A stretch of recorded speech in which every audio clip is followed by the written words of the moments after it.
Hello everyone, and welcome back to another video on Gems of War. And today I want to be going over 3 different teams that you can use and explore difficulty 12 that does not include any legendary or mythic troops. Now you will need a class weapon to make this work, but that is pretty easy to get. It's the Shield of Urskaya, and you need to get 250 wins with the Sentinel class right here. So you need to equip this Sentinel class, and you need to win 250 battles, and then you will get this Shield of Urskaya. Now, what's great about this is that it's going to give an ally a certain amount of armor boosted by all enemy attack, then enrage and barrier them. So not only are you giving them armor, but you're going to give them barrier, which is going to be really great for defense. And I do recommend that you use a class in these teams that has the rock solid talent. So that includes Titan, the Titan class, the Sentinel class, the Rune Priest, or the Plague Lord all have the rock solid talent. So for those of you that do not know what that is, if we go into here and you go to talents, at level 40 you unlock the rock solid talent, which allows you to gain barrier when matching brown gems, and that is really great for your defense, especially in these battles like level 12 difficulty, where the enemy troop is going to have a lot of attack damage, and that will protect you. Now, this team here is going to have a lot of mana generation going on. I'm using the Thrall, which destroys gems, and that's going to be boosted by your magic. So if you're a lower level, this will be a less amount of gems, but you'll still be able to make this work. Leprechaun starts battle with full mana if you unlock its traits, and I do recommend, if you're a new player, to unlock all of the traits on the Leprechaun, because it is a fantastic troop in just about any team that you make for mana generation. Now, in the final place, and this is the MVP here of our team, it's going to be doing all of the damage. It only has an 11 mana cost. It is the Paladin. This troop is amazing for the rarity that it is. Now, what makes it great is that it deals damage boosted by its own armor, and the boost ratio is a 1-for-1 ratio, which means that the armor that is on it is going to be converted to straight damage. So as you can see, I'm starting with 73 armor.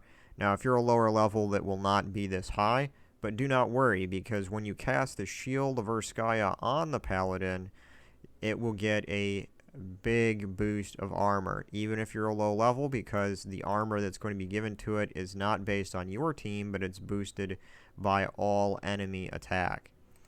Right? So now the Paladin is only a rare troop, so it should be easy to get for you. In gold keys it does drop, and in glory keys. Now its traits, you don't have to unlock them to make it really good, but it does. If you unlock at least to the second trait, it gives you a bonus to yellow mana, and since it takes yellow mana, that will give you a little extra advantage in getting it powered up. So I have 2 different teams with the Paladin. I have Paladin 1, Paladin 2.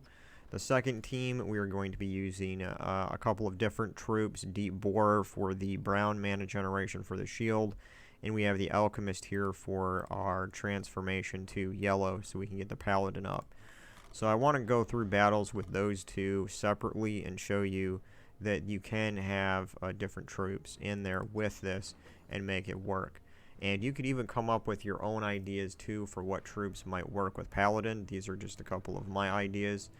Now for the third troop setup here, we're going to be doing something similar with the Shield of Urskaya, but instead of using the Paladin, we're going to be using Rowanne.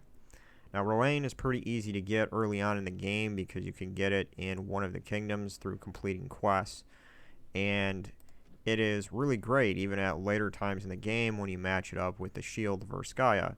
It deals scatter damage boosted by its armor. Now, scatter damage is a type of damage where it deals damage randomly split up between all enemy troops, And so the less enemy troops that are alive, the more damage that it will do to the enemy troops.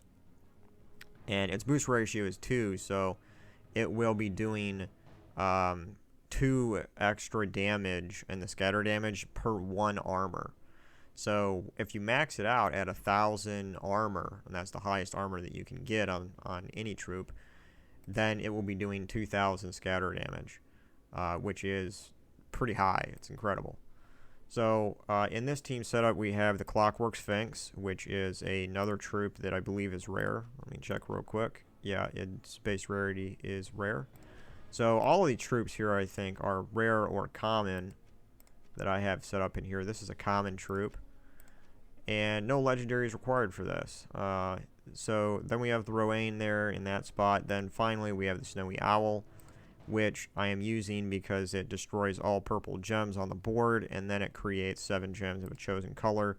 And since I need purple for Clockwork Sphinx, that is going to work really well for that.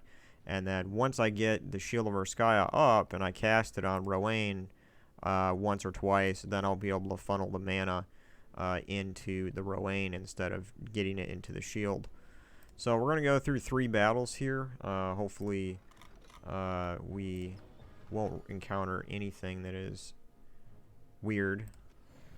But I've already done battles beforehand with all these teams, and it works really good so far as I've seen. So Leprechaun was already full, so I was able to explode. We're going to go ahead and cast the shield. Now look at this. So even if you're a lower level, you should still get about 200 armor when you cast the shield on the Paladin because it's boosted off of the enemy attack.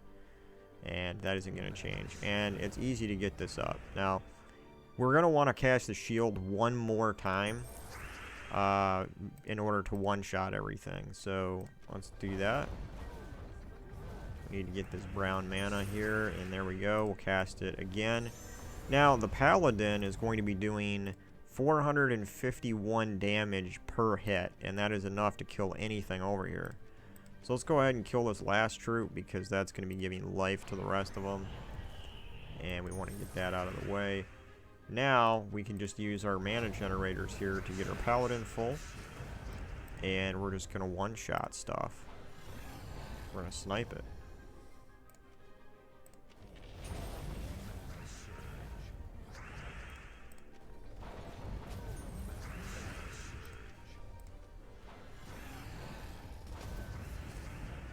And at this point, it doesn't even really matter if I lose the hero up there, because the armor that you have on your Paladin is going to be enough to kill anything that's remaining.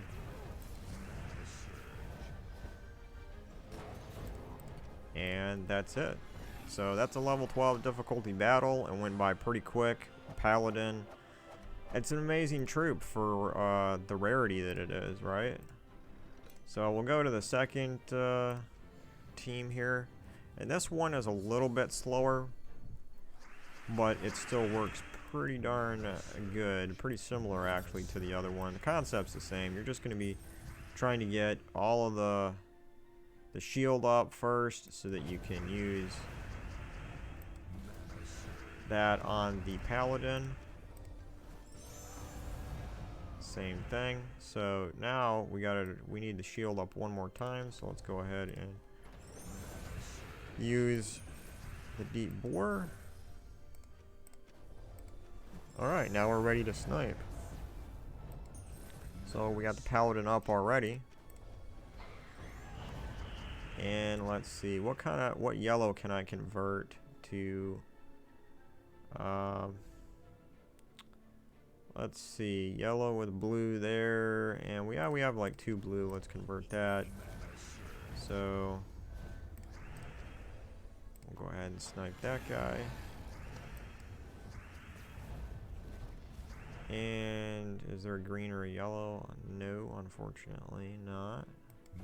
Just gotta take what we got here.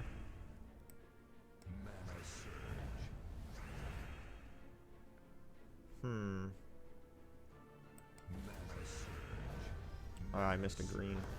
Oops. Alright, we've got Paladin back up.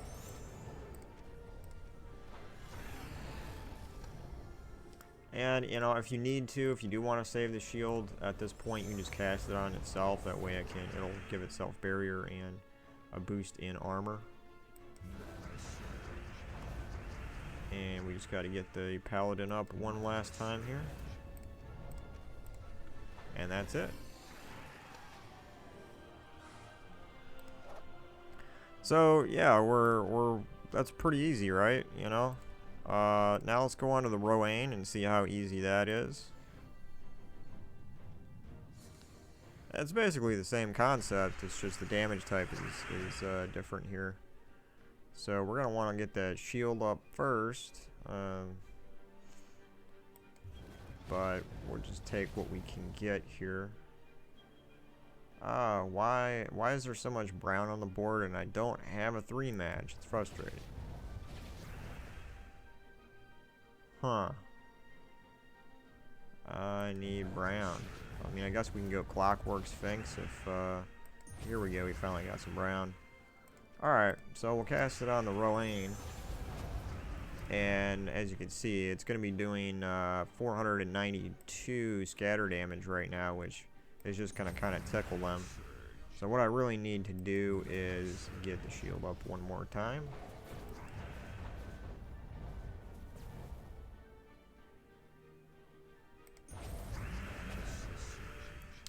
And we'll just use the Clockwork Sphinx to do that.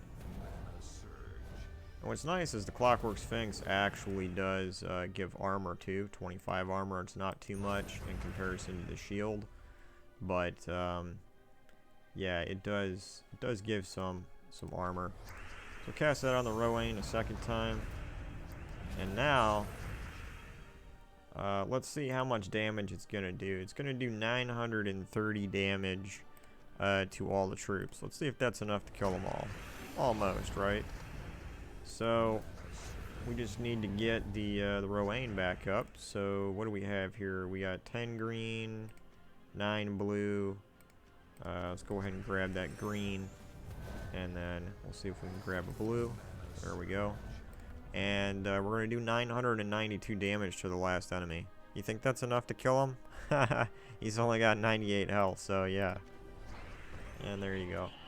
So yeah, there you go, guys. Those are a couple of teams, 3 teams actually, but using 2 different troop types, the Paladin and the Rowanne, in order to complete level 12 difficulty battles. So hopefully that gives you guys some ideas of what you can do at lower levels, even without legendary troops, to do these difficult level 12 explore battles, and start farming some of those myth stones and start getting some of those medals that you need to make your team more powerful. Because early on in the game, these medals will actually help you out a lot, right? So if you're early on in the game, let's say, you know, you're like level 500 and you can farm enough of these medals here, you'll be able to stack life. So you'll be able to get like an extra 24 life if you stack 3 of these, or same with armor. The Medal of Cedric is really good too for cleansing your troops, but you can actually kind of beef up your team early on with these, the life and the armor medals. So that's why it's important to have have a couple of teams like this that you can use without legendary troops early on in the game to complete these higher explore battles. So hopefully it helps you guys out, and thanks for watching as always, and I'll see you in the next one.